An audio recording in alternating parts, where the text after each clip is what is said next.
What's up everyone, Steve here again from RC Tanks and Trucks 24/7, and here we have the DJI Goggles Racing Edition. Now I've done these previously, just a basic white edition, but the benefit of these ones is that it can take an analog signal, which is a normal 5.8 gigahertz that you normally see on the little racing drones or little quads, all those type of things. So the white ones can't do that, only can receive digital, which is what you normally use for, or what you only use for all the DJI products like the Mavic, the Spark, the Mavic Air, all that kind of, the P4, all that kind of good stuff. But this one does that, and it also does analog, which is awesome because I needed something new for my little project that I'm doing with the FPV buggy, which you'll see later on. So I'm not going to do a full review on these. You would have seen, well, it's been around for a while. These have been around for a few months now, so I'm not going to bother with that. You would be some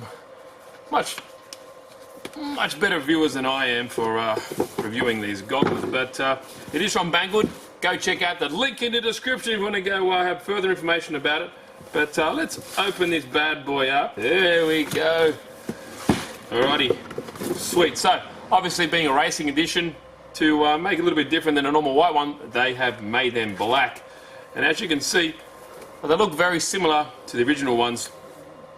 They both have two 1920 by 1080 resolution high definition screens in there. So when you put it together, what's that, 3820 or something like that together? So when you're looking at them, the resolution is fantastic. Probably the best goggles there are. So even better now that you can use them for analog. Obviously the signal's not going to be, or sorry, the resolution's not going to be as good with analog because it is an analog signal. You know, normally looking at 480p or max 720p. So anyway, this should look much nicer on these. Don't need that. And obviously one of the biggest things you can see here, the differences, is you've got the little antenna here to screw in your little omnidirectional antenna. Quick look else what you get. Look at this. The headband looks awesome. Look at that red. I don't know if it's red leather or pleather, I don't know, but it does feel quite nice. I do like the red. And if you haven't seen one of these before, the battery is actually in the headband, and you recharge it via a little port here.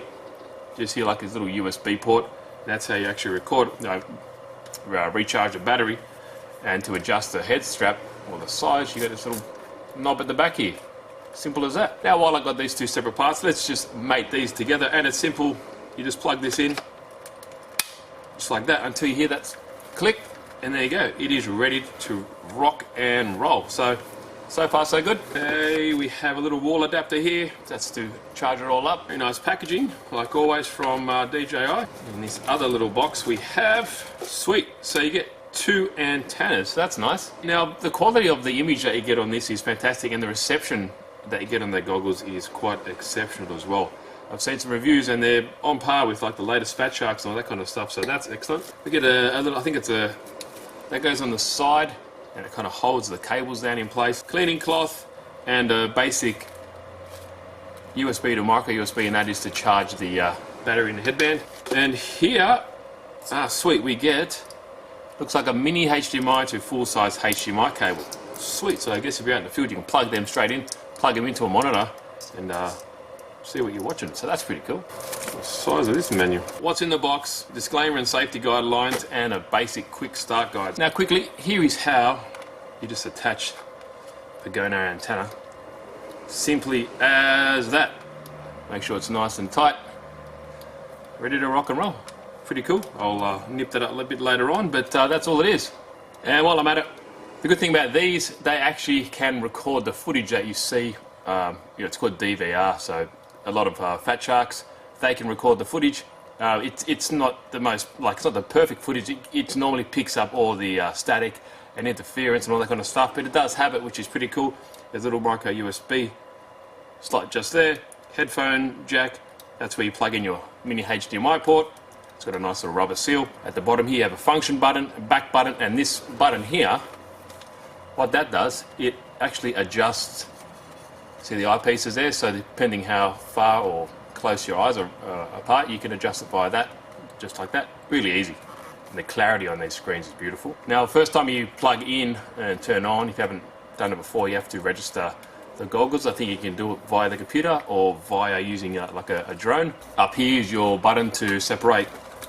Push this button in, give a bit of a tug, and separates the headband and the goggles. And yeah, that's how you can, you know, carry them around a bit easier. Plug it back in. That's it, ready to go. On and off button here, and the on and off button is the same as with any DJI product. Push it once, it gives you a battery indicator. Push and push it again. It gives you, turns on type of thing. And there we go. Oh, there we go, we can see it in there.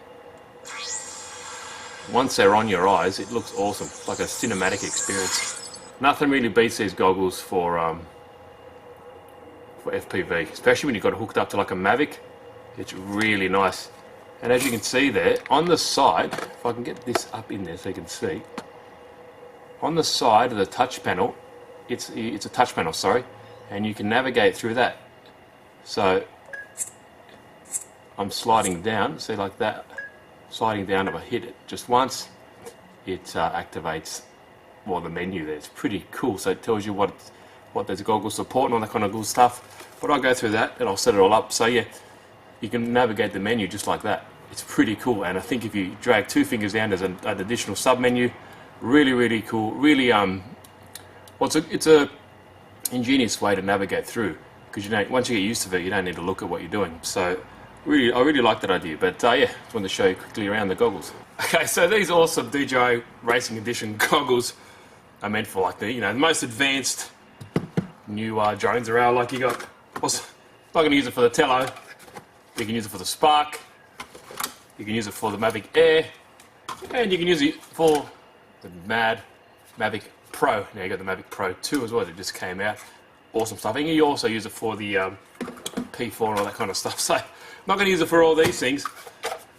I'm going to use it for this rudimentary behemoth of a car. Now this is on like a 1/7 scale buggy. Please check out the other videos if you want to go see how I made this little FPV system. But basically, what I was using before was this Aomway. Well, it's a monitor, but it's also it also is DVR, so you can record the image. But it's got a diversity, so it's got 2 receivers in here to hopefully give you the best signal. Kind of switches from this omnidirectional one to this kind of directional one, and then kind of switches in between to give you the best image possible. Now, notice that on the racing goggles there's only 1, but even though there's I think only 1 receiver in there, it does a fantastic job. Must have a really good high quality receiver to give you a strong image. So it'd be interesting to see the difference. Maybe I can get this up and this up, record the 2 together, and see who gives, or which one gives us the better image. So these are overkill. Please, you don't need these to do this setup. You just need even a basic set of Fat Sharks, like the red ones I have. I think they're what are they? Fat Shark Attitude goggles. They're awesome as well. They're more than enough. But knowing me, I just go a little bit crazy, and I thought these would, you know, I don't know. Yeah, it's just me. But anyway, what I'll do, let's plug this up. So basically, it's got its own power system. It uses, I've got a 3S. I think I hooked up with those 2S. I put a 3S onto this last time, and we'll see what image we can get out of this little RunCam camera here.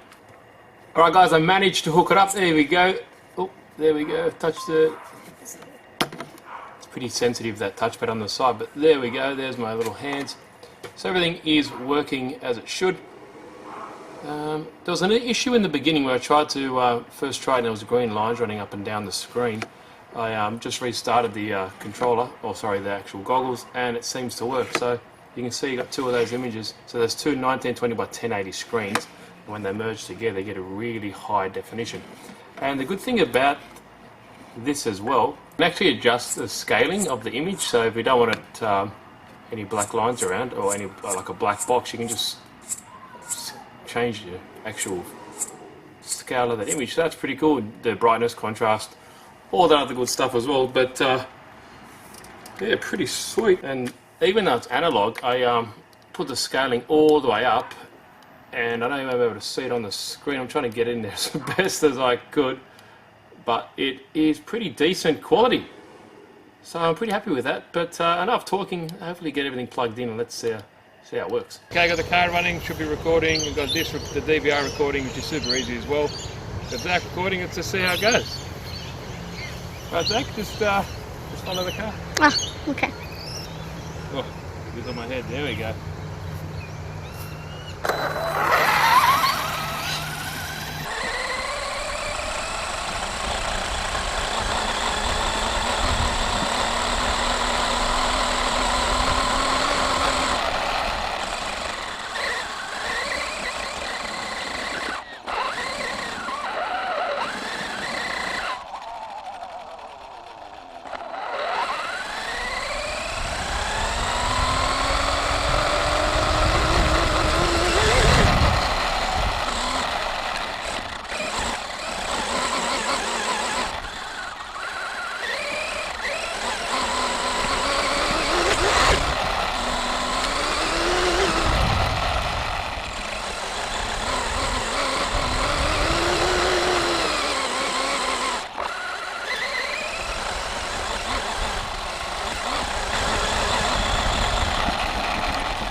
Coming back and forth a little bit.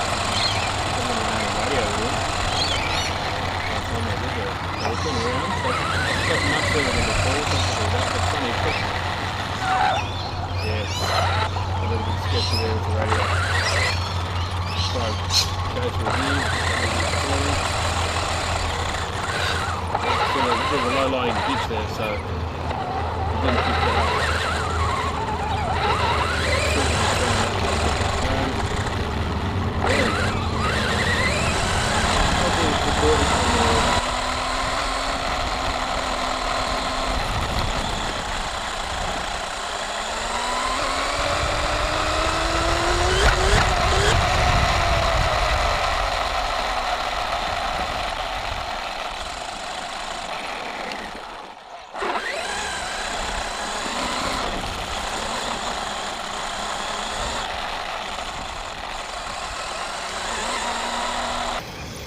Down the love.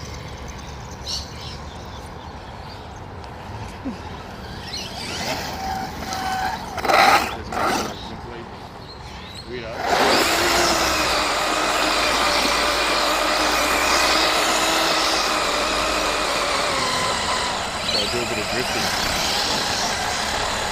It's really hard.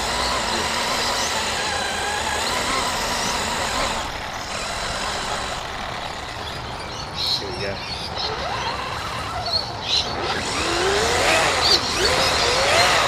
Yes.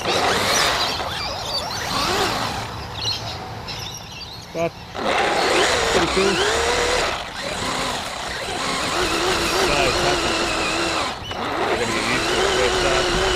I would say slightly better, and I don't think you'll be using these. I don't think you'll be using these as. I don't think you'll be using these primarily as ground FPV. They're not really suited for that. It's 5.8 gigahertz, so you're not going to get the best range. When it's up in the air, it does much better. So on the ground, not so good, but I wanted to test it out. Links in the description when you go check these guys out. I'll find the link for the run can, I'll put it in there as well. But let me know what you guys think. Any comments, leave them down below. If you have any of these and have any tips or tricks, let me know as well. If you haven't, please subscribe and hit that notification bell so you get notified of all the good stuff. But I think that's me. Hope you enjoyed the video. Catch you in the next one.